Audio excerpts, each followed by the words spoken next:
I know you asked your other participants, other interviewees, the definition of leadership.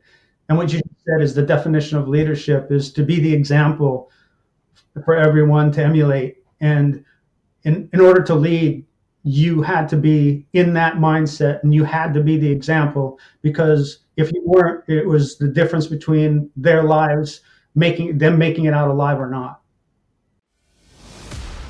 You're listening to the Tales of Leadership podcast. This podcast is for leaders at any phase on their leadership journey to become a more purposeful and accountable leader, what I like to call a PAL. Join me on our journey together towards transformational leadership. All right, team, welcome back to Tales of Leadership. I am your host, Josh McMillion. I am an active duty Army officer, and I am on a journey to become the best leader that I possibly can. And I plan to do that by bringing on other purposeful, accountable leaders, or PALs, those who lead with intention, integrity, and make an inspired impact. And here's my why. I've seen the cost of poor leadership, how it can destroy morale, break trust, and in worst cases, lead to a loss of life, including through suicide. That's why I'm committing my life to helping others lead with purpose. And through Tales of Leadership, I share real stories and actual insights on how to overcome adversity and become the kind of leader people remember for the right reasons. And a couple of free tools. The only one you need to remember is Linktree/Tales of Leadership. That'll be in the show notes. It has everything in terms of leadership resources that'll help you be a better leader, including all the different articles that I've written, which has now over 33 and 106 podcast episodes released up to this point. But on today's episode, we're going to have David Brown on, also known as Brownie. So David is a graduate of BUD/S Class 115, a member of the Underwater Demolition Team 21 and SEAL Team 4. David went on to conduct Navy special warfare deployments in Central and South America, Europe, and in the Middle East and Africa. Later, he served as a federal law enforcement agent and special agent for over 28 years, serving as a senior executive. Today, he is working on his latest venture, which is And Goliath, a book that focuses on perseverance, overcoming obstacles, and becoming a Navy SEAL. What it takes to go through that journey. But I'll tell you, I read everything from cover to cover. I devoured his book, and it was phenomenal. I highly recommend you go read it. It's a simple read. If you want to go listen to it on Audible, it's also available there. So let's go ahead and bring on David. David, welcome to the Tales of Leadership podcast. How are you doing? Good. How are you doing today? Good. And I always love saying the exact same question that we just said when we were in the studio. It is an honor and a privilege to have you on. And I've been a lot more intentional recently with the podcast of doing my due diligence and reading people's books who actually come on the show. And I have to say, And Goliath, the book that you wrote, is phenomenal. So I'm really like to dig into your story, but just take a quick opportunity for you just to introduce yourself to the listeners. Who's David Brown? Okay, well, I'm a regular guy, I would say, from small coal mining town in Wilkes-Barre, Pennsylvania. Grew up blue collar all the way. My dad owned a little television shop, and at some point in my teens, I decided I wanted to go in the Navy or in the military, and decided on the Navy. And some reason I decided to pick like one of the hardest things to do and become a Navy SEAL. And I did that for several years, traveled around the world doing operations with UDT 21 and SEAL Team 4. And then after that, I had a family, so I decided I was going to go ahead and get out of the Navy and become a special agent with the federal government, and did that special agent work for 27 years and retired, and decided to do some other things. Did some acting, volunteer work, nonprofit work, and here I am. Wrote a book and talking to you right now. Yeah. So the first thing that struck me about your journey is when you started. So you grew up in Pennsylvania in a coal mining town. I grew up in rural West Virginia in a coal mining town.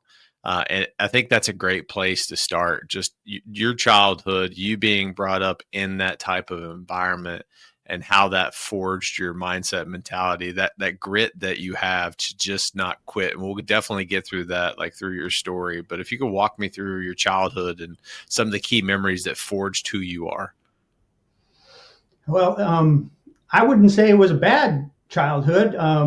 My parents had 5 kids, and I was at the end of that. So, as most kids that are at the end of 5, we don't get a lot of attention from your parents. So, I was out running around in the wild a little bit. But I did, my mom was a fiery Irish redhead, and or not think, I know I inherited a lot of her chutzpah, if you will, and her ability to be confident in herself, even though she didn't graduate from high school. And I adopted that pretty early in life. I was a little kid. When I say little, I was like the smallest kid in class, always even smaller than most of the girls. So I got picked on a lot. And from that, I would say a lot of my personality came out and developed from there to be, as you say, some grit um, and I stuck up for myself, got into a lot of fights, and that benefited me later on in life. Not so much to get into fist fights, but certainly to stick up for myself. And so that's as far as growing up in a coal mining town, you'd never think, why would someone, number one, go in the Navy if you're Yeah. growing up in a valley in the middle of Pennsylvania where they're hauling coal out of the mines, and go into the Navy and decide to be a Navy SEAL of all things. And I guess the story behind that is I loved Jacques Cousteau, and I loved James Bond, and I loved all the cartoons of the time, Speed Racer and Johnny Quest, and my brother was a big motivator for me in that era. And so when I decided I was gonna, I wanted to decide I was gonna go in the military because there weren't really a lot of options for me. My parents didn't have the money to send Yeah. me to college or pay for it. And so I was a very practical person. And I thought, you know what? Navy's going to give me room and board. They're going to feed me, and they're probably going to teach me something. So, and I decided to be, and then maybe that's another story you want to, extrapolate a little bit on, but I decided on being a Navy SEAL. Yeah, you and one of the things that I took from your book is your willingness just to be extremely confident in your gear and your equipment, and then starting back with your first scuba experience when you did your diving certification, you went a little bit deeper than you were supposed to. Was that where the love for you wanting to be a Navy SEAL or that drive really kind of came from when you first did that diving class with your dad? And I can't remember the name of that place. At Harvey's Lake in Pennsylvania, it's a natural cold, very cold water lake. And it wasn't something you jumped into even in the summer and said, "Oh boy, this is nice and warm." You froze your butt off all the time. And you're right. I had my first scuba lesson at about 8 years old, and today, if you were, and kids get certified scuba even at 8 years Yeah. old today. But the difference is I had no lessons. It was a guy with a tank, or had a shop, a dive school, and he put a tank on my back and said, "Don't hold your breath. Swim around in the lake. Have a good time." And then he went up and talked to my dad while he threw me in the lake and I swam around. That was my first scuba experience, and I just loved every minute of it. Froze my butt How? off. Went, as you said, he said, "Don't go any outside the swimming area." Well, of Yeah. course, I wasn't going to listen to that. So I saw a sunken boat down in the depths, and I said, "That's it. I'm going to go to it." And I did. How heavy were the tanks? Well, that tank wasn't so heavy. It was a little pony tank. I probably weighed about 60 pounds then. But, a steel cylinder back then, we were using all steel. They didn't even have aluminum yet. And so it was Well, about 35 pounds. And so it was more than half of my body weight when I did get my first tank. Like I said, I was the smallest kid. And when you throw 35 pounds and then you put dive weights on, it was a challenge just to get to the water. so I can resonate with that, especially being in the Army and combat arms. Some of the forced ruck marches that we had to do. I remember going through Ranger School and we weighed our rucksacks. I think it was in mountain phase. And when you're the AG or you're a gunner, I think all the equipment that you're wearing to include like a tripod or your belt, like I think I was carrying over 120 pounds. And at the time I weighed I think I got down to 180 pounds, and I'm a 6'2" frame, so 180 was pretty light. I was like, man, I don't know how like little guys do this, because like I was at like the top of my physical capability, and that's what reading your story, I tie a switch with you of learning to take off the governor, if that makes sense, of when you started doing wrestling at a very young age. Could you walk me through how you learned your physical limits, but then went beyond that at a very young age? Because I got that from your wrestling experience. I'm curious. Well, the wrestling experience was a result of my failed attempt to be a football player the year before. It's less than about 80 pounds. Playing freshman football was not a good idea. So I got my butt kicked and I quit. It was a horrible experience and something that actually stuck with me the rest of my life. And there's a big definition of what failure is and quit is for me, probably different than everyone else. But anyway, we'll go into the wrestling story. There was something inside of me inherent that said, you know what, you're not going to be a failure the rest of your life and you need to do something about it. And I joined the wrestling team, and lucky for me, I was a natural 98-pound kid all through high school, even as a senior. And I managed to get to the district championship. And in the I wasn't the best wrestler in the district, and no one thought I had a chance to win. And I made it to the semifinals, and the person I was wrestling did a move on me, wrenched my shoulder, took me to the mat, almost knocked me out, and I managed to recover from that. And I beat him. At the last second, I beat him, but I was hurt.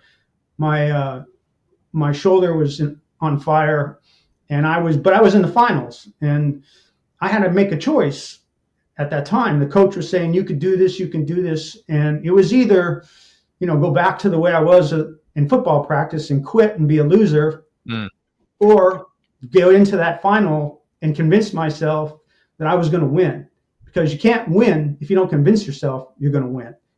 And two things I learned about that match. Number one is you could be the underdog and you can still win, and you can win especially physically, even if you're hurt.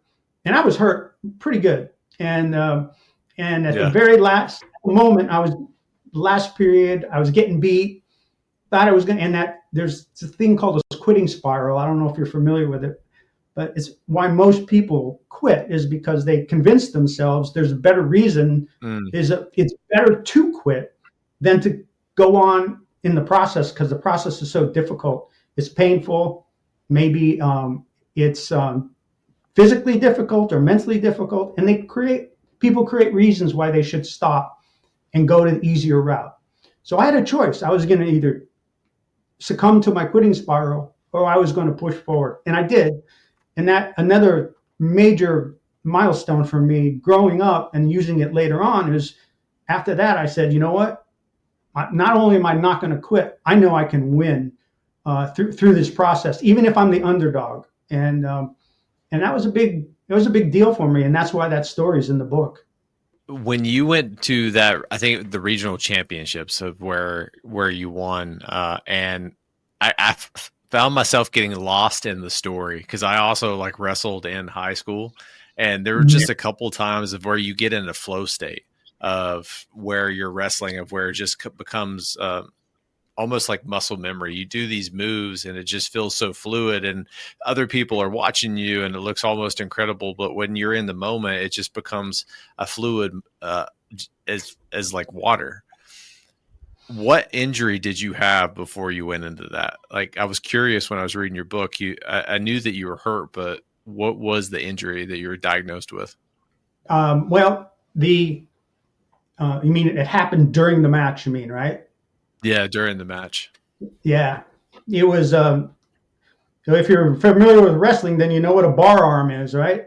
So yeah. I had stood up on the semifinal match. I stood up to escape, and my opponent took not one but both my arms and put them in a double bar arm and tripped me forward.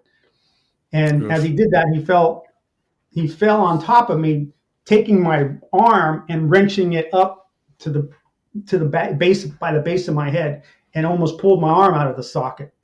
And so that was the injury I had going. And not to mention, luckily, my face broke my fall on the mat. And I was basically almost knocked out. They brought the smelling salts out to get me to revive me, and then asked me if I wanted to continue. Back in the day, things were a little different. I guess today they would have dragged me off the mat and said you're done, but not back then. Yeah, I just think about like so both my son and my daughter wrestle, and in these tournaments, and to kind of frame it, my daughter's 11 and my son is 7, but the intensity of which that I see these little kids just going, and then like me as a father, being on the sideline and trying to root on my son and my daughter, I find myself getting like so forcible that I'll get down on the mat and I'll start like slapping the wrestling mat. There's just something about wrestling that it just fires me up, because I think it's a great sport to teach that intestinal fortitude and that do not quit. And I really can't think of another sport in time that teaches those valuable lessons at such an early age. And I love how you transition from a failure in football, which when I was reading your story, you were crushing it, but it got to a point of like physically, you just couldn't handle it with the weight and like just getting crushed by much larger human beings. But then you pivoted that failure in your mind, you processed that, and then you challenged yourself in wrestling. And I think that's a theme too that I noticed with you throughout your leadership journey, that failure won't define you, that you'll push yourself and you never let failure happen again throughout your entire professional military career, at least. So that's awesome. And it's all about perspective. Some people say, oh, fail often, fail this, fail that. Yeah. I don't subscribe to that. I subscribe to you can never fail if you learn from whatever you're doing. You can never fail. Failure is the complete loss and a complete disaster, if you will, that you didn't accomplish anything. And if you look at your life, at everything you do, and you go at it 100% and you work really hard, even if you don't make the grade or pass the test or make the run in time, if you look at it and say, well, okay, this is what I did, so this is what I need to do in order to succeed the way others perceive success, then you can never fail. I never, after that, and I have naysayers. Oh, I say I never fail, and they say, oh, that's impossible. Well, no, it is. It is possible if you have the right mindset. I find myself going to a similar football story, but different. So first year, 7th grade, I start playing football, and we have to run 2.5 miles one way to our practice football field. At this time, to some vulnerability, I may have been like 200 pounds, like in the 7th grade. So I wasn't the skinniest kid. I felt like we had opposite problems on the spectrum. And Mr. Truman, I'll never forget this dude's name, state trooper for West Virginia. And he's just having everyone go on a formation run, like military run. And I keep falling out and I keep falling out and I keep falling out. No one else is falling out except McMillion. Everyone's stopping on the side of the road. They're doing push-ups in the gravel, and he's letting me catch up and run past them. And he's like, hey, they're going to keep doing push-ups, McMillion, until you improve yourself. And like, that's always stuck with me as such a valuable lesson, is that I failed my team that day. I'm never going to let physical fitness be another barrier to me and my team. So when I was reading your book, that just all those memories started flooding back in. I'm so glad that I get goosebumps when I hear people tell me stories like that. And I've had a lot of people contact me and said, I related so much to the stories because I thought I had really interesting stories, but I also knew other people were going through very similar things than I was going through. And I thought when I wrote the book, I wanted to say not just how I did things. I wanted to come back. I wanted people to analyze themselves and say, I know what I did. Why did I do it? And why did I go in this direction and not that direction? Some of it's good, some of it's bad. But I really wanted the reader to put themselves in my shoes and then in their own and ask themselves the same questions. One of the things that struck me most about your book is how you started it and how you finished it, because it's not a chronological flow, if that makes sense. You started with a failure, and a very transparent failure at that, of your wife, very long time, leaving you in a divorce, because the level of success that you strived for within the Navy and within federal law enforcement, and not wanting to fail, if that makes sense, and knowing that relationships were probably struggling with you, like that resonated so deeply with me, because me being active duty, and when I was a company commander and had a privilege of doing that twice, almost every point of friction in a soldier's life is their family. And people don't truly understand, even in the federal side, or government service side, the sacrifice that people have to go through. And I was telling you that I just started working at the Pentagon now. That's an hour commute one way and an hour commute back. And it's intense. And who shares that burden? It's the families. But you starting that book like that with a failure, it hooked me. So what made you start it with that story? Well, what you just said, it hooked you. I wanted the reader to understand this is not a book about becoming or being a Navy SEAL per se. This was Yeah, a story about a human life that that went through traumatic and remarkable amounts of tragedy. But the reason why I came out the other side the way I did was because of all the events leading up to that point, all the yeah, difficulties and the overcoming the obstacles. And I wanted to be as real and as heartfelt at the very beginning, because I wanted the reader to trust me the rest of the way, to know that I was yeah. going to give every emotion and every detail that I could to the reader. I really think that that was such a beautiful like opening to your book, because then I was fully bought into how can someone that goes through being a Navy SEAL, and I come from like a slight SOCOM background, so I understand like what you had to go through. How could someone be that successful, be a federal agent, successful in that, but start off with that story, and that really piqued my curiosity where I wanted to deep dive into that. So I think that's a beautiful transition point to, all right, your high school time, some of the things that forged you as a very young man. What drove you to join the Navy, and walk me through that experience of you wanting to join the Navy and be a Navy SEAL, and you can tell your recruiter that story. Yeah. I don't want to beat a dead horse, but I'm not a big guy. So when I walked, first I went to my parents and said, "Are you going to pay for my school, my college?" And my mother basically just said, "No, it's not going to happen." I didn't know it at the time, but my family has a long history of military service, all the way back to the 1700s in the Netherlands. So it was natural. It was instinctive for me to go to the military anyway. And so when my parents said, "You're not going to pay for college," I said, "Okay, I'm going to look into the military then." And I actually looked into the Coast Guard. Coast Guard recruiter wouldn't guarantee me a rescue swimmer billet. Yeah. So because I didn't trust anybody for that much to be able to swear my allegiance for 4 years and not have anything guaranteed, I went to the Navy. And that's when the recruit, walk in, talk to the recruiter. He says, "What do you want to do?" I said, "What do you got to offer?" And he hands me a book, Navy jobs book, and he said, "Take it home, look at it, pick something that is interesting." So I took it home, started looking, and all of a sudden I come across the page. It says UDT SEAL, Underwater Demolition Team SEAL. And then it just described all the things that Jacques Cousteau and James Bond did, jumping out of airplanes, blowing stuff up, machine guns, underwater. It was like my dream job. So I went back to the recruiter and I said, "This is it.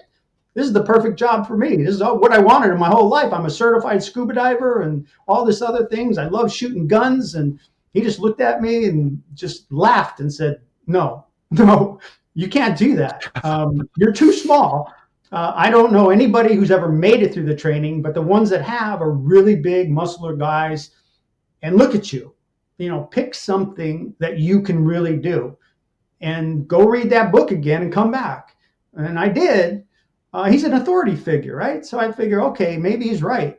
I went back and I looked at UDT SEAL again, and it wasn't like I could go on the internet. It was 1980. There was no such thing. And I just, from that 3 pages of description, I went back to him and said, no, this is what I'm going to do. Sign me up. When you went back and you signed up, it wasn't a straightforward process. So what was it like for you leaving the civilian world and then joining the Navy? What were some of the struggles that you faced up front before you even got a chance to go try out at BUD/S? Yeah, I was, well, my parents were sick of Pennsylvania and the Pennsylvania weather. And like all people that were going to retire, they moved to Florida. Like the day after I graduated from high school, they went to Florida. So my home basically here. I had no place to go. I lived with my brother over the summer, and day came for me to enlist, and I did. And it was an all or nothing proposition for me. My parents were living in a 2-bedroom condo in Florida with my sister, raising my sister, and my brother was, living with his girlfriend. I had no place to go. It was either success or nothing. And I still remember flying out of Scranton Avoca Airport to Great Lakes where the boot camp was. And I just had the best feeling I had. I just thought, I'm so glad I'm flying away and flying into my future. I was just so confident. I just knew it was going to be great for me to be in the Navy. You had a moment of defining arrogance versus confidence, and then talking about how confidence is part of your genetic composition, I guess, if that makes sense. It's just part of who you are. Is that innate in people? Do you think that confidence is something that you learn, or is it something that you're born with? That's really a double-sided question because, in the book, I did a lot of research trying to answer why I am like the way I am, and came across a genetic scientist, Robert Plomin, who wrote a book called Blueprint, DNA, How DNA Makes Us Who We Are. And I studied what he studied. And according to his research, absolutely, confidence is born. You are born with certain skills that contribute to a person being more confident. Doesn't mean you can't learn to be confident, but people who are predisposed to be confident have a much easier time. As in, when I was a kid, I was a confident little kid. And it's not like somebody taught me that. It just came out of me through my experiences where people said I was too small to do this or too little to do that. To me, that was energy for me. That was fuel for my fire, if you will, to be more aggressive and to do better and to be a better person and to achieve the things that they couldn't say I could do. So to answer your question is, personally, I was born with it. I think if anybody, number one, I'd like to make a recommendation for everybody. If you're wondering about where you're going in life or doing, you need to look at yourself, and you need to go back and look at your family history and look at your father and your parents and your grandparents and your ancestors, like I did. When I did that, all these things came clear to me why I am the way I am, because I inherited all these personality traits, and it all became clear. It wasn't like I had to take a personality test, which I have many times, like everybody in the government, right? But the only thing it did is it just clarified to me what I already knew. So that's the answer to your question. Yes and yes. If you weren't born with it, then it doesn't mean that you're out of luck as far as confidence goes. Confidence is manifested through experiences. The more familiar you are with an experience, the more confident you become. That's different than being personally confident in yourself. Confident in an ability to do something is one thing. Being able to start something, you have to have personal confidence, and that comes from within. And that comes from life experiences, and that comes from knowing you're going to eventually succeed in some way. I 100% agree with that. Confidence was always something that I had growing up, even, as a heavier child going through, middle school, getting picked on and bullied because of my weight. But that was something that I always had in me when I was going through junior high, when I was going through high school. I always seeked hard things. And I love how you tie a lot of your own self-discovery to your past, and your family's past, and identifying that, hey, a sheepdog tendency runs in my family. There's a reason that I'm drawn to the Navy and these types of career fields, because it's in my DNA. And I honestly, I've filmed over 100 episodes now, and no one's ever made that correlation. So I'm definitely very interested into reading that book that you cited in yours. It's great. It really explains a lot and reveals why you are the way you are. And Yeah. through statistics, I'm not a scientist. I'm a trained criminal investigator, but I just felt that if I said things on my own, if I gave you a list, or I said this, or these were my opinions, that only holds so much weight. But when you go to the actual scientists who did the studies, and there are many, and they're quoted in the book, I think that adds the credibility and the comfort if somebody wants to look into themselves and say, wow, why am I like this? And what are my abilities and why do I have them? It's a great way to do some research and feel comfortable about yourself, because you don't inherit only the good things. Sometimes you get the bad things, right?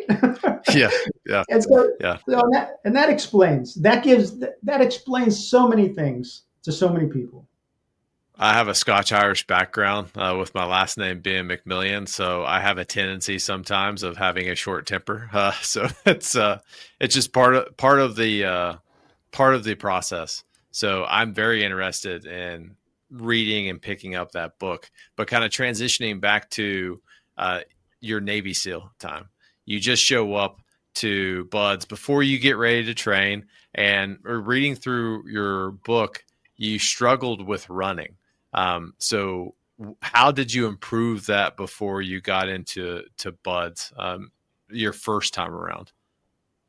Well, when you have a 28-inch inseam, you're not going to be like the fastest runner, right? And maybe there are some faster runners who are little short kilo kids, but I was just never a good runner. And I'm not sure if you want me to talk about the story going into Buds, or the story that was the revelation as to how I made it through. Well, I think the mentor that you had right at the beginning of Buds, before you actually started, gave you some very powerful advice. It didn't stick the first time, but then when you went back the second time, and then you were able to partake that wisdom on everyone else. Yeah, I was really lucky when I got there. I had a senior chief pull me aside. Wasn't a really big guy, a little bit bigger than me, and he just knew, because he went through it, the challenges that I would have. And one of the things he said, and I didn't understand it at the time, but he said, when you're running through sand, you just step in the footprints of the person in front of you. Every time you run in the sand, you leave a divot. And so the person in front of you is leaving these divots. And he said, just step in the footprints of the person in front of you. And that's how you run in soft sand. He didn't give me the physics of it. What he was doing, he was giving me the mental aspects of it. You need to stay with the rest of the group. And by doing that, you're taking the energy of that person in front of you in those footsteps. And you're making that, and because I was such a weak runner, mentally, it was really good for me to understand that. And it meant a lot more later on in training. I think that was extremely fortuitous too. Like, you getting ready to go through this very hard process, having someone who shared the same physical struggles as you to help get a leg up, at least from some of your weaknesses that you had. It was funny reading your book. You and I share a story about one obstacle, the dirty name. So I remember going through Ranger School. I was running down a mountain. The very first obstacle there is the dirty name. And I was like, I'm going to breeze through this. So I'm running full speed.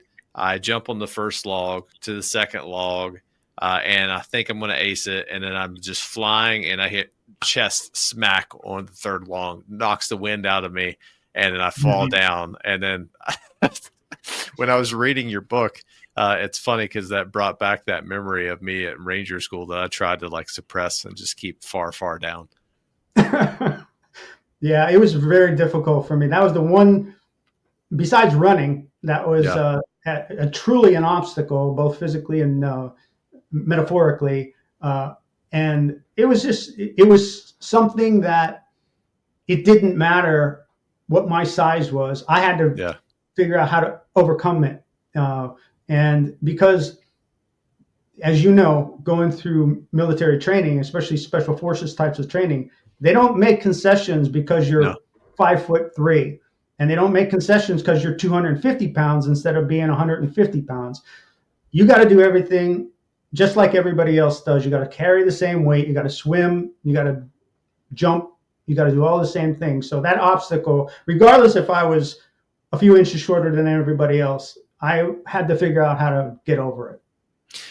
Going through BUD/S the first time, what were some of the challenges that you kind of went through, and how did you overcome them? Well, the biggest challenge was running, as I told you about, and as the story goes, unfortunately, I checked in almost 2 months before the training started, and they don't let you sit around in the barracks when you're waiting for your class to form up. So I was out there doing physical training and everything else with everyone else. And as my first class formed up, about Hell Week is, if you're familiar with Hell Week is 4 weeks into first phase. I'd already been doing the physical training then for 8 weeks by the time I got to my 4th week. By the 3rd week, I was in pretty bad shape. I had these large golf ball sized knots on my legs, and we just got done with log PT, another infamous exercise in special forces training, and I didn't know it, but I had pulled a muscle in my groin, and we were going into a 4-mile timed run, and I could barely get out of bed that morning, but popped a bunch of Motrin, got up and dragged myself out to the beach and did a 4-mile timed run. Not very well, barely made the distance, let alone didn't even come close to the time, and I dragged my left leg over the finish line, and they sent me to the sick bay to see what was wrong with me. And the instructor, so here you got a guy here who can barely walk, and the instructor looks up at the pull-up bar and says, "Jump up there." I'm like, what? I can't even walk. But I jumped up. I managed to get up there on the pull-up bar, hanging on the pull-up bar, and he brings out a ruler, and he puts it under my feet, and he says, "One leg is shorter than the other. Brown, you got a problem. You can't go do SEAL training with one." I thought he was nuts. I've been through so many exams and everything. So they sent me over to sick call, and they did a bone scan and some other things and figured out, I pulled the groin muscle, and I'd broken both of my legs. I fractured both tibias on my both left and right, and from running, believe it or not. It's a frequent injury in BUD/S because of running in jungle boots, and unfortunately happened to me. Cracked both of my legs. But the good news is when I went to the review board, they had rolled the other people out that didn't make it, but they looked at my record and said, anybody who can run a 4-mile timed run on 2 broken legs, you get another shot. So, and I go back to my wrestling story for the grit to know that even though I was hurt, you know what, I'm going to finish this. I'm going to finish the run. I'm going to complete the mission, if you will. Yeah, I think it's that killer instinct that you learned. I think there's only a very select amount of people that go through life and they truly challenge themselves physically to where they get to a point, and most people just quit. If you go out on a run, you're doing like a 5-mile run or something like that, most people just quit when they get uncomfortable. Another next group of people, they'll push themselves, but there's a very small percentage of people that I believe that have been discomforted so much to where they are able to push beyond physical limitations, like an actual injury that you had.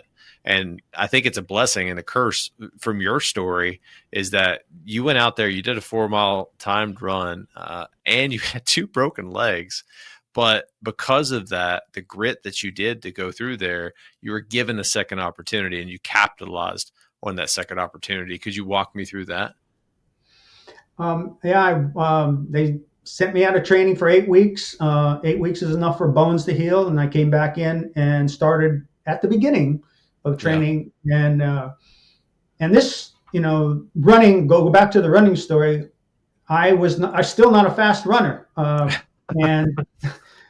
And they had what's called the goon squad, and everybody who fell behind in the run was put in the goon squad. And I was put in the goon squad for the first couple of weeks of training. And in the goon squad, one of the wonderful things you get to do is go run, jump in the ocean, roll in the sand, and then you get to do all kinds of torturous exercises until you collapse, basically, or until you win a race, let's say.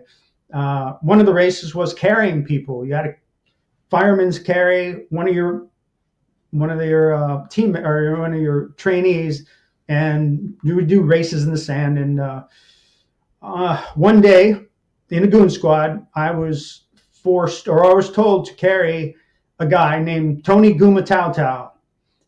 You can just imagine what Tony Gumatau looks like. He sounds like a massive guy. Samoan. He's a Samoan, 230-pound Samoan. Wow. And I was about 116 pounds at the time. That's incredible. They're like, okay, Brown, you and Gumatau pair up. Run over the berm, hit the surf, and then come back. Good news was Tony Gumatau threw me over his shoulder like I was a rag doll, and he ran up and over the berm. We jumped in the water, so we had this huge lead. And then came my turn. I'm at the bottom of the berm, and Tony basically climbs over my shoulders. He's covering my entire body, and I'm walking up the soft sand berm with him on my back. Basically like one. It was. I don't know how to describe it other than holding my breath, gritting my teeth, and carrying a Volkswagen up a sand hill.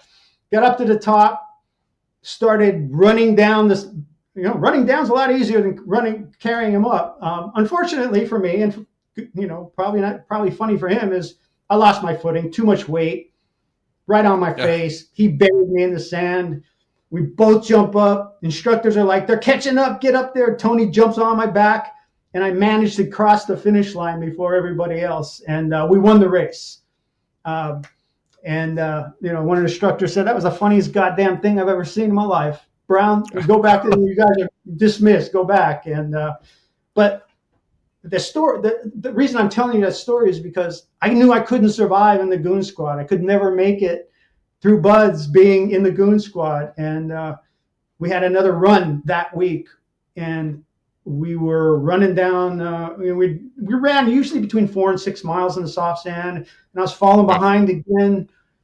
And the pack is pulling away, and I got the ambulance right behind me, just like, get in, buddy. You can go take a hot shower right now. You can quit right now. And I was falling behind, and I had to make a decision, like the other decisions I told you about. Am I going to give up? Am I going to get in the ambulance? Am I going to quit? Or am I going to catch up to the rest of the pack? And I swear, and I put it in the book, I had an out-of-body experience, and there's medical reasons to have one of these things. And I just almost like I left my body, looked down at myself, and I started sprinting. I couldn't feel anything. I didn't feel tired. I didn't feel hurt. I didn't feel hot. Sprinted up. Within a few seconds, I caught up to them, and I never fell behind again on a run. It was a switch that went off in my head that released super strength, like people lifting cars off people when they are in accidents. And I swear this is what happened to me. And I did something that I never thought I could, but up in my head told me I couldn't. I couldn't catch up. I couldn't run fast. I couldn't do this. I couldn't do that.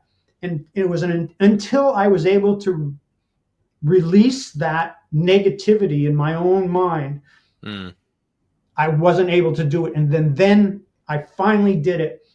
And that was it. The only reason I couldn't run as fast as everyone else is because my mind said I couldn't. It's not because I didn't have the physical ability, because I caught up and I never fell behind again. Today's show sponsor comes from 10th Mountain Whiskey and Spirit Company. They are a philanthropic, award-winning craft distillery located in the heart of the Rocky Mountains in Colorado. For being a listener of Tales of Leadership, you get 10% off on any order using the promo code Pando Commando when you place an order at 10thwhiskey.com. Both of those are in the show notes, so you'll be able to find them. 10th Mountain Whiskeys and Spirit Company honors heroes and they craft legacy. I've commanded 2 organizations in the 10th Mountain, and both of which are very deeply impactful to me. This is a company that I stand behind. And if you're looking for a great bottle of bourbon, look no further at 10th Mountain Whiskey and Spirit Company. Back to the show. Yeah, I reject the fact that short people aren't fast, because I remember going through Ibolic and just like everyone was crushing me on runs. As infantry officers, Brian Somkowski, I'll never forget this guy. He was able to run 10-minute 2 miles, sub 10-minute 2 miles. But that's such an interesting thing to me, of like when you get into a physical demanding obstacle that you're facing, and you're able to remove the governor, I guess, if that makes sense. Like, it's always like the famous examples of like mothers trying to protect their children, being able to lift very heavy obstacles and things like that. I really reflected on my past. I've never had that outer body experience that you had. But from there, once you had that, now you had an even more indomitable mindset that, hey, I am not going to fail. Was that moment for you when you were going through buds that you realized, hey, I got this in the bag? I wouldn't say I was so confident to say, oh, geez, I know I'm going to graduate now. I hadn't even been through Hell Week yet. Yeah. But what I did know was that nothing anyone could do, even myself, was going to stop me from trying to do it, if you will. If I don't want to say negative. I'm just saying nothing was going to stop me. I was willing to die out there on that sand. Yeah, and that's a good way. Anything that they were going to throw at me is, you know what? I don't care what you do. I am going to make it through. I didn't feel like, oh, geez, I'm a tough guy now. I caught up with the rest of the pack. Geez, I'm there. Everything's going to be easy. But what I did know was nothing they could throw at me was going to stop me from doing everything I can, up to the point of death, if you will. That nothing was going to stop me. When you were going through this training, were there common characteristics that you saw within like your peer group, for example, that you went through, especially the second time? I can't remember the name of your squad that you went through. Was it I don't want to sound negative, but the Smurfs? Yes. Yeah. Smurf boat crew. Yeah. Was there?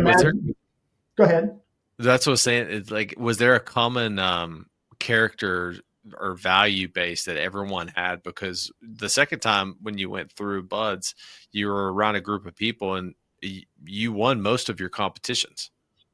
We did. And the Smurf name comes, we were the very first Smurf crew, because at the time, that's when the cartoon came out, as we were going through training. And so one of the officers came in and said, look at these little guys. They look like Smurfs. And so from that point on, every short boat crew is now called the Smurf crew. But your point is that, we didn't know each other from Adam coming into that. And the only reason we were paired up was because we're short. It wasn't like a personality comparison. You are this or you are that. It was we all had the same mindset. And I want to say that genetically, we all had the same qualities that we had developed since we were kids. And we all came into this experience being in a boat crew, that we were going to help each other. No matter what happened, we were all going to make it through, and we were going to win when we could win. And when we didn't, we shared the victories and we shared the defeats, Yeah. but we did it as a group and as a team. And there's nothing stronger, as you probably know from being in the military and being in a small unit, there's nothing stronger than a team dynamic. Yeah, team cohesion is everything. Just humor, and then the multiplication effect, I guess, if that makes sense. Like when you're put into a very hard situation, it's almost easy in a way. I had a really good friend tell me this one time, of like, if you have a horse pull a trailer, that horse can pull 2,000 pounds. But if you have two horses pulling a trailer, two horses could pull 8,000 pounds. There's a multiplication effect that you have when you're just on a good team, that you can do more than you ever thought possible. And we did that. We outpaced and we outswam and we out paddled much bigger, stronger crews simply because we did it as a very synchronized team. Mm. Yeah, that's the key thing there, that you operated as a team. There was one story in the book too of where you were doing, I think, one of your final evolutions, and you had a pretty significant flip over with everyone. I think you even ruined your ducky. That's what we call them. At least when I was going through Ranger School, they were called the duckies. Could you walk me through that experience?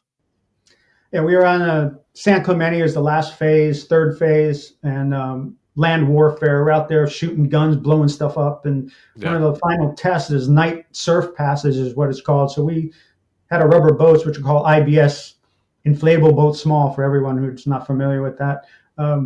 So one of the final tests, you get in your IBS at night, you load it down with 400 pounds of demo, all your weapons, everything's tied in, and you paddle out into the surf and off San Clemente. Well, somehow we got selected to be the first boat crew out, and the waves, we couldn't see them. It was a no moonlight, cloud cover. It was complete black. Only thing we could hear was these huge breakers just crushing it offshore. And we started our paddle out. We get pushed back, start paddling again, and all of a sudden we get out past the first rollers, and then we start getting sucked in to a wave coming in. And now these boats are 12 feet long, right? And they have 6 people on them, and we're paddling as hard as we can. And all of a sudden, we're paddling. The boat's going faster than we're paddling. That's how this wave was sucking us into the trough. The boat basically just stood up straight on in, and the wave was so big, it curled over the top of this 12-foot boat. So you can imagine how big this wave was, and just crushed us. People went flying everywhere. Never saw the boat again. Didn't see any of my crew. They went under. I went this way. They went that. Everybody was scattered. And I thought I was going to drown because we didn't have any active flotation at the time. Everything was tied up. You had to activate it. And you never activated your life vest in training because you never had to. But this was a real emergency.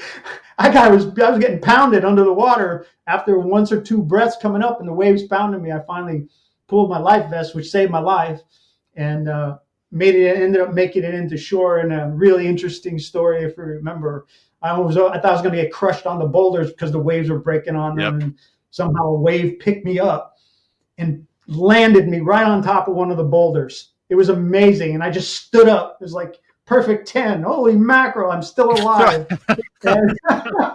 and unfortunately for the rest of my crew, they were sucked out to sea, and they ended up popping a flare, and they were rescued. And then they basically called the rest of that evolution off because it was so dangerous. And we were going to get somebody killed, basically, if they continued. So, yeah, that was one of those, oh crap, I'm going to die situations. When I was reading your book, I was like, "Yep, I'm glad I joined the Army." Because like the extent to my, I guess, IBS training is that we had to go to Santa Rosa Island in Ranger School, and we paddled across this very nice waterway at Eglin Air Force.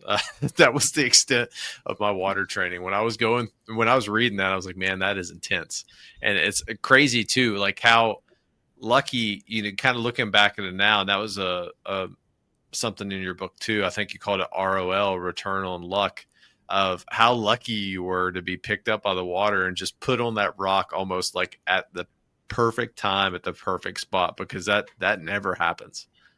Divine inspiration or divine intervention is all I could say. Was it was two things. One or two things were going to happen. It was going to pick me up and crush me on it, or it did. It picked me up and set me right on top. So you know what? It's really good to be skilled, but it's really even better to be lucky and skilled. Yeah, we had a saying in Afghanistan, because there's just so many IEDs. Every step is a lottery. You don't know what ticket you're going to draw. I 100% agree with that. Is that I've seen some of the greatest war fighters, be casualties. And at the end of the day, they're at the wrong place at the wrong time, and they didn't have the right odds in their favor. That's just the nature of the beast. It's definitely luck. A lot of the time with success in our chosen profession, it definitely is luck is a huge factor. Yeah, kind of continue. Go ahead. It's nothing you can dwell on. You won't do the mission if you dwell on the possibilities of you not coming home. And we always thought, I always knew I was coming home. So yeah, I had the same mentality. It was funny when I would be deployed, I would cut off comms from my wife, if that makes sense, because mentally I had to be in the game. There couldn't be any distractions. I was in it. I had to stay focused for my men that I was leading, and that if I were to talk to my wife, I would lower my guard. I would get complacent. I would get comfortable. And she still holds it against me to today. She was like, "Hey, all your friends were calling their wives and texting, and because they would go to this little MWR where they were able to do it, but you never called me. It would go like 4 months at a time before you called me." He's like, "Well, just know that I'm here and I'm alive. You're welcome. That's the prize." You know what you just said. I know you asked your other participants, other interviewees, the definition of leadership. Yeah. And what you said is the definition of leadership is to be the example for everyone to emulate. And in order to lead, you had to be in that mindset, and you had to be the example, because if you weren't, it was the difference between their lives, making it out alive or not. Yeah. Yeah, that was going to be one of the questions I was going to ask you, of how you define leadership. Usually I always start at the beginning, but with this one, I wanted to spend a lot of time on your book because I just loved the structure of your book. So you go through Navy SEAL training. A lot of that is self-leadership. There's some team level stuff, but once you get through that, you get through Hell Week, you show up to your first team. What was that experience like? Because I don't think luck, again, return on luck. You never really had a conflict that you were deployed in. You were in relatively a time of peace, correct? I was, yeah. Oh, well, there were several things that happened. And again, luck would have it, I was not involved. Beirut, Grenada, and Panama. Beirut, Panama. Yeah, those are the ones that were. In fact, I was in Brazil when Grenada happened. I mean, we were the logical platoon to send to Grenada. We had been training for over a year. We were deployed. We were right there. And still to this day, I have no idea why they didn't send our platoon to Grenada. No idea. I mean, we were a stone throws away practically. What was that experience like from a leadership perspective? Is like, hey, you're most of your career up to that point, you're just focused on yourself. Hey, I had to be at the right place, the right time in the uniform. We were doing team level stuff. I had to go through this training, but then you show up and you're part of an actual team. What was that transition like for you? Well, luckily, BUD/S really instills into you with the team attitude and the team mentality. But once you get to the teams, it's different in this way. Each person in a platoon is responsible for certain things. I was, for instance, involved in cartography, water ops, diving ops. So I was a diving supervisor. So I was responsible for every platoon member's life when we went on a dive. I organized it. I did safety briefs. I made sure equipment was right, and everybody in the platoon had their thing. There was air ops, there was demos, there was weapons, and so we have a saying: with your trust them with your life, not your money or your wife. Okay, so there's a I love there's that. there's this level of, you know what?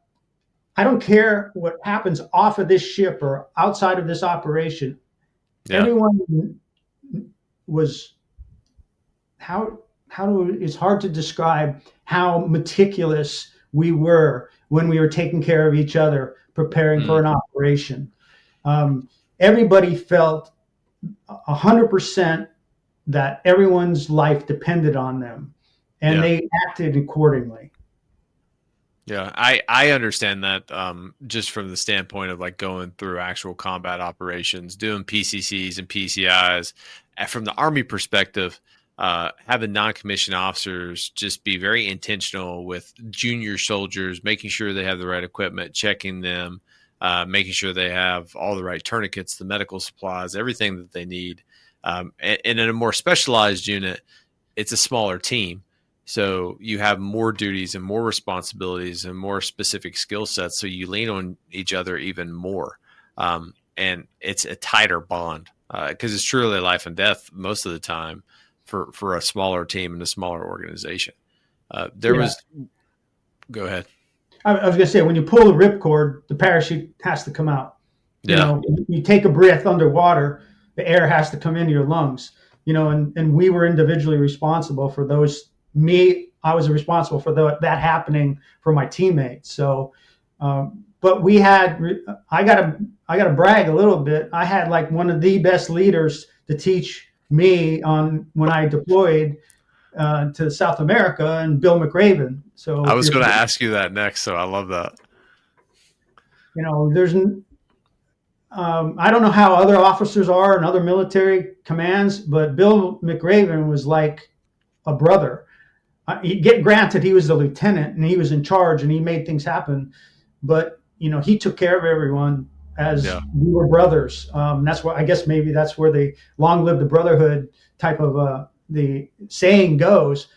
And he was an officer, and we understood that, but he was more of like a blood relative, and he led like he was leading his family.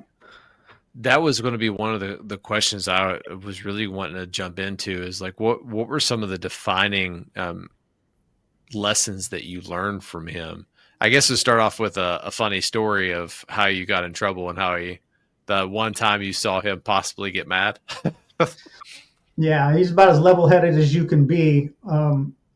We were doing a hydrographic reconnaissance on a very cold beach in Chile, and it was taking longer than anticipated. And so my leading petty officer said, "Go back to the ship and get some lens paper. We're going to have to guide these Marines into the beach at night, and the only way we could do that is with our lights." And so I went there, and I'm running around the ship looking for this red lens paper to cover our flashlights. And I get up on the bridge, and officer turns around. I don't know him from Adam.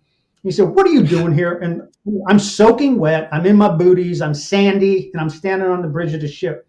I really didn't have a lot of deference to a lot of different people. So I could care less that he is an officer. I just needed my lens paper, and I needed to get back on the beach. And that's what I told him. "I need red lens paper." He said, "What do you need that for?" I said, the landing's taken longer than anticipated." He said, "It's going on." The officer said to me, "It's going off as planned." I said, "Are you kidding me? The way this ship is run, it's going to be tomorrow morning before we get those LBTs on the beach." And Oh, wow. I got wide eyed, and I was like, "Uh-oh," because he was pissed. So I ran off the bridge, and then the next day, McRaven called me into his stateroom, and he said, "Did you have a conversation with an officer on the bridge?" I'm like, "Yeah." I told him what happened. He said, "Did you know that that was the captain of the ship? And you told him he didn't know how to run his ship?" I got my ass chewed out for like 30 minutes. He said, "Don't you ever go on the bridge again." And he said, "Get the hell out of here." That was the best story in the world. When I was going to the Naval Postgraduate School, I had no idea. I was naive to the fact that a captain in the Navy is not a captain in the Army. It's a colonel. Yeah, so I may or may not have had a similar experience as you going through that. Um, yeah, what a blessing to have at the time McRaven as a young officer be one of your leaders that you were able to learn from, because everything that I've read about that man is that he is the standard, if that makes sense. Yeah, another leadership trait quality is, care for your people. Yeah. And care develops trust, and he certainly cared for us. Yeah, that's it's a breath of fresh air when you lead your team as a family, because I think too often nowadays I call it transitional leadership because I see it all the time in the military of where people view people as objects to advance their careers. They see them as a transitional stepping stone to get across that pond, and great leaders, I truly believe, are transformative. They invest in their team. They truly care about their team, not just from a standpoint of what you can do for me, but like who are you as an individual, and lead you as a family member. Because at the end of the day, you guys are family. You spend more time with them than you do your actual family, at least from my background, and I know you could probably attest to that being true. Yeah, absolutely. You're 100%.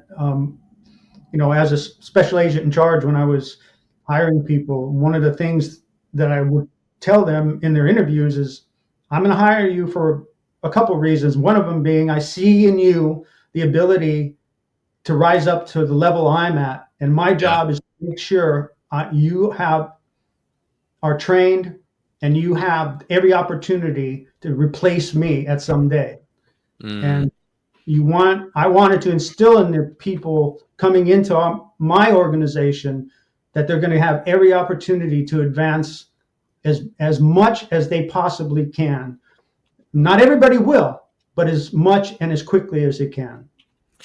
That I think that is beautiful, and that's a nugget that more people need to hear, is that your job as a leader is to work yourself out of a job. And John Maxwell, the 6 levels of leadership, I think or 5 levels of leadership, kind of defines that perfectly at the summit. Your job is to work yourself out of a job because you trained your people so well. And at the end of the day, it goes back to that multiplication effect. And I think that's a beautiful transition point, because I know we're a little bit short on time. And I'll be honest with you, I have so many questions because you have such a unique background of where and what you've done. But why did you choose to leave the Navy after you got your Trident and then go into federal law enforcement? 2 reasons. I climbed the mountain. Yeah. I became a Navy SEAL, what I wanted to do, and I just realized that wasn't the pinnacle of my life or my career. And when you climb a mountain, what's next? Another mountain, right? Cloud bigger mountain.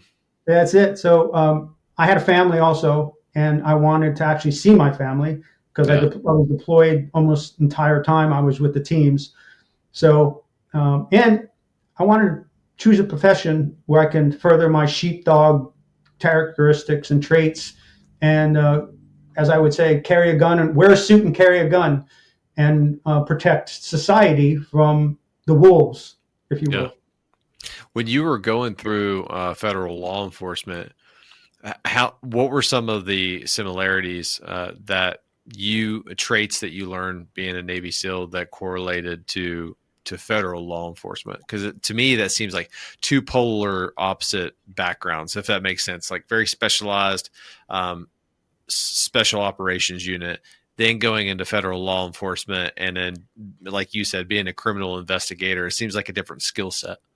Well, it is. It is when you say skill set, yeah. But when it comes back to personally, what your personality is set up for, and what will make you, which gives you the best opportunity to excel and be the best person you can be, that was the job for me. My whole thinking was, number one, the teams and law Yeah. enforcement, integrity is number one. You have to have integrity going into Yeah. the teams, and you have to have integrity with law enforcement. You can't go and testify in federal court if you don't have integrity. And I was saying about integrity, no one can take your integrity. You have to give it away. Yeah. You need to protect your integrity like it's your life, because it is. And confidence is another thing I talk about. But to answer your question, they are not mutually exclusive. Being a military small unit, because when I went to be, well, I was an NIS agent, NCIS, an EPA agent, Environmental Protection Agency, and then later with the Interior. They're all smaller organizations, so actually it fit really well into the mantra that I followed going through the teams and into Yeah. the special agent work. Is we worked in small teams, we worked very hard, we were very dedicated, and the difference was since I wasn't in a war with the teams, I got to go into battle. Let's say Mm. when I was as a federal agent. Yeah, that was one thing that I noticed throughout this entire journey. But there was like definitely a clear point of you were relentless throughout your entire life. Football, that was one of the key things that was a failure. And then you remedied that with wrestling. You joined the Navy. You and Mary had a split. You realized that was a failure. You went back. You conquered that. You went through Buds. You went through Hell Week. Then you meet the pinnacle of your federal law enforcement career, and this is where like the story kind of circled back in the book, where it started off with. And this is going to be a harder question, right? But like was that relentlessness that you had, looking back now, would you have changed it? Would you have tried to have like a different type of, I hate the use of the word balance, because I genuinely don't think that we can achieve that in our lives, but like a harmony. As you were going through this, would you have still had your younger self? What would you say to your younger self if you had to redo that all over again? Um, I don't think it was possible to have changed anything. Even I was who I was at the time, Yeah. and I don't without experiencing the things that I did. I don't think I could have gone to a younger self and said, Dave, I think maybe you shouldn't work so hard, and maybe you should go home, and maybe you should take more vacations, and maybe Yeah. maybe you should do all those things like I would say normal people do, because it wasn't in me. It was not possible. It Yeah. wasn't who I was. I would have been miserable. And I don't want to say that I'm glad, I sacrificed my marriage or whatever. I'm just telling you that the life, I don't have any regrets, I guess is what I would say. I am a much better person now because Yeah. I've gone through all that crap and I've overcome it. Whether it was family matters, whether it was, working hard or too hard. And I guess at this stage of my life, I'm a much better, a much happier person because I got to live through it.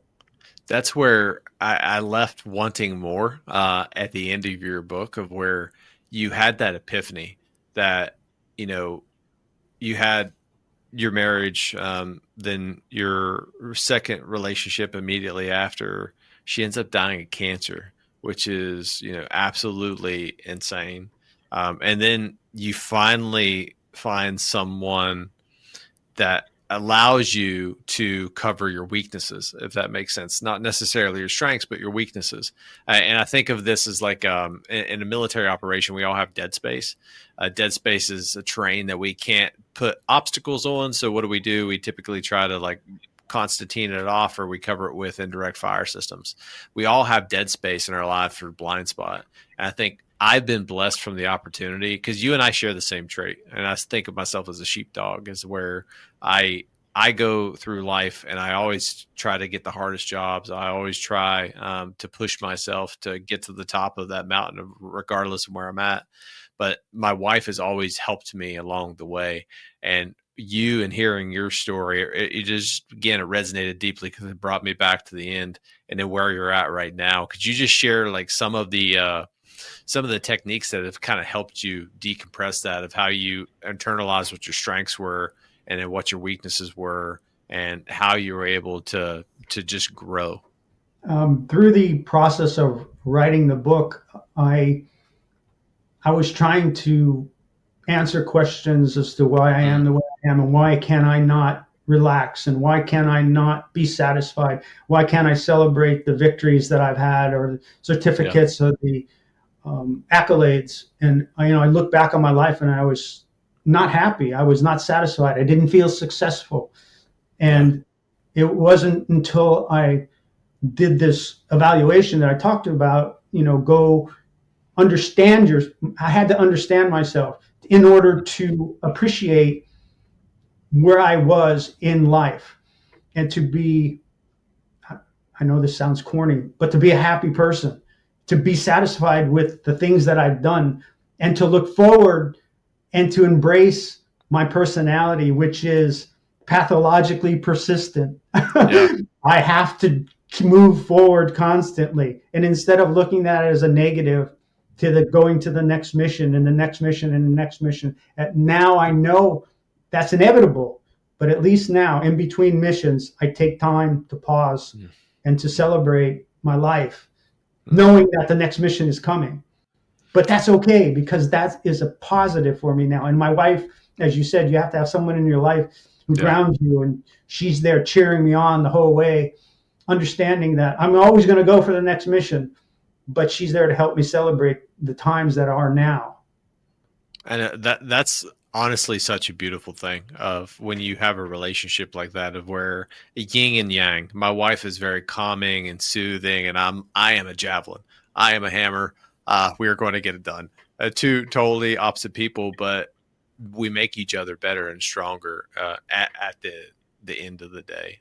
And I love how you ended the book of where you started, because it's such, again, a transparent view of your whole process and your whole journey, and how you reflected on that.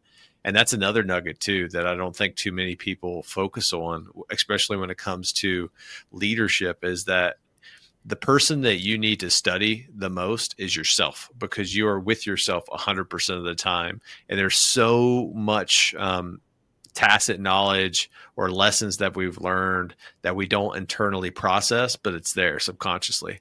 And the only way to get that out is to reflect, and through journaling. And you writing this book, in a way, was, a journaling experience for you, a therapeutic process for you, of now yourself probably way more on the other side of this after you wrote the book. So I think that's beautiful of how you were able to do that, and to, heal and understand, hey, this is why David does what David does, and this is what makes me awesome about it, but that's okay.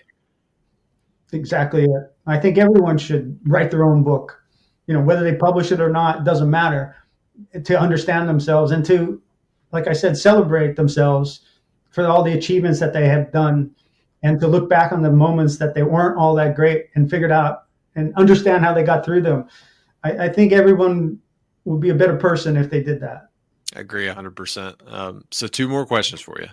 Mm-hmm. What projects are you currently working on right now? Do you have anything else that you're working on in the future? Yes. I have something else. I always have something else. There's always something in the works. And, when I've told this story several times, and, when we talk about special agent work, one of the things people just are amazed with is that the Environmental Protection Agency has special agents, and we do undercover work, and we do all these cool things that nobody ever knew about. And people were saying, man, you got to write a book just about that. So I've started to write my second book, and it's that's awesome. Right now, the working title is Toxic Justice, the St. Louis Files. I love that title. That is genius. When that book is done, let me know. I'll devour that one too, and we'll have you back on, and we'll do a deep dive through your federal time. That'll be awesome. Great. So last question for you, brother. How can our listeners support you, and how can they best find the book? Oh, you can certainly go. It's on Amazon, and the best way to look at on Amazon is And Goliath by David Brown, because And Goliath, there have been a number of books by David and Goliath. You can go to Amazon with And Goliath by David Brown, or you can go to my website, udtdave.com. Underwater Demolition Team. udtdave.com, UDT Dave. And you know what? The great thing about websites, you can put up pictures and tell stories and interact with people. It's a lot of fun. I'm so lucky that, you know, I've been able to tell my story and people are just loving it, and it inspires people. So I'm really happy about that. Yeah, Dave, this has been an awesome opportunity to connect with you, and then two, like reading your book reflected on some of the shared experiences that you and I both have, just two different stories, and it was a blessing from that standpoint. That's one of the blessings of sitting down and slowing, stop, silence your mind, take a tactical pause, observe your surroundings, and pursue with purpose. So thank you for everything that you've done for this country, everything you continue to do, and it's an honor to get to know you. Thank you. It was such a wonderful time. Really had a good time. Great questions. It was just so easy. You're a great host. Thank you so much. Yeah. Have a great night, Dave. Thank you. All right, team. Phenomenal episode. I'm going to keep it short for my after action review because I have to get up at 4 a.m, and it's 9 o'clock now recording this just with my new job. The first key takeaway that I had was confidence. Confidence is two different sides. You can learn confidence through shared tasks that you do repetitively over time, and confidence then becomes inherent in what you do. But you're also born with a lot of innate characteristics that were gifted to you through your DNA, just like what David talked about. And I genuinely believe that. And I come from a Scotch Irish background, and I had that sheepdog in me. Military service has been a part of my family.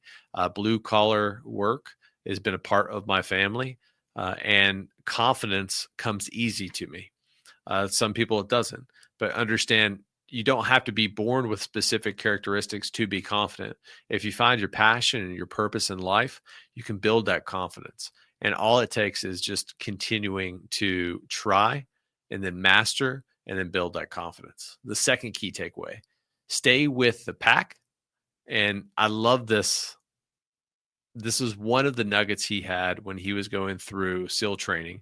He learned it at the beginning of BUDS for the first phase, and then it really stuck with the second one. And it was a life lesson in a way. Your job when you're going through hardships is it's almost like a herd mentality, if that makes sense.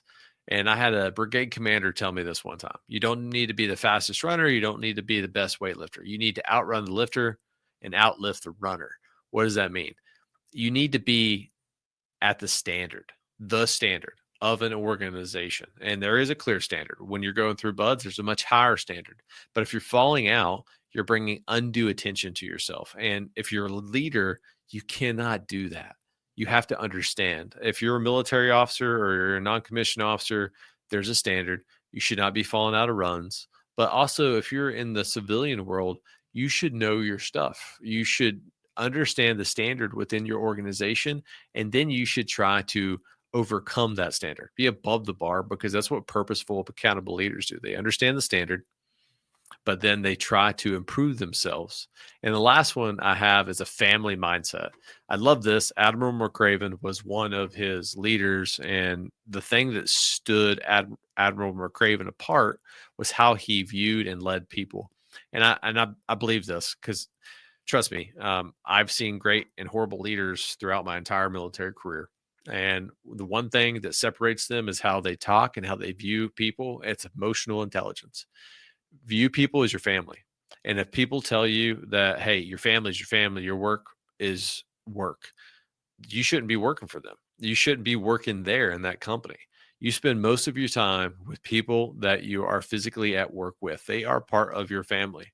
If you come home angry because of work, who takes the brunt of that? Your actual family. View and lead people as if they were your actual family. You will care for them more. You'll understand them more. You'll know when they're out of sync, and you'll know when they're doing great. You'll understand what their strengths are. You understand how to leverage them within the organization to have a more multiplication effect and actually achieve more. So remember that. Lead with a family mindset. All right, team, do me a favor. If you like what you've heard, it would mean the world to me if you do these 4 things. Number 1, like, share, and subscribe this podcast wherever you're listening. Number 2, leave a review. Give me feedback. I absolutely love hearing from you guys of how I can improve. Follow me on social media. Number 3, at Tells the Leadership. And finally, if you would and could, it would mean the world to me if you could support this show. And you can do that by going to tellstheleadership.buzzsprout.com. All proceeds go back to this podcast so I can continue to make powerful content for you guys and be the best leader that you possibly can. As always, I am your host, Josh McMillion, saying every day is a gift. Don't waste yours. I'll see you next time.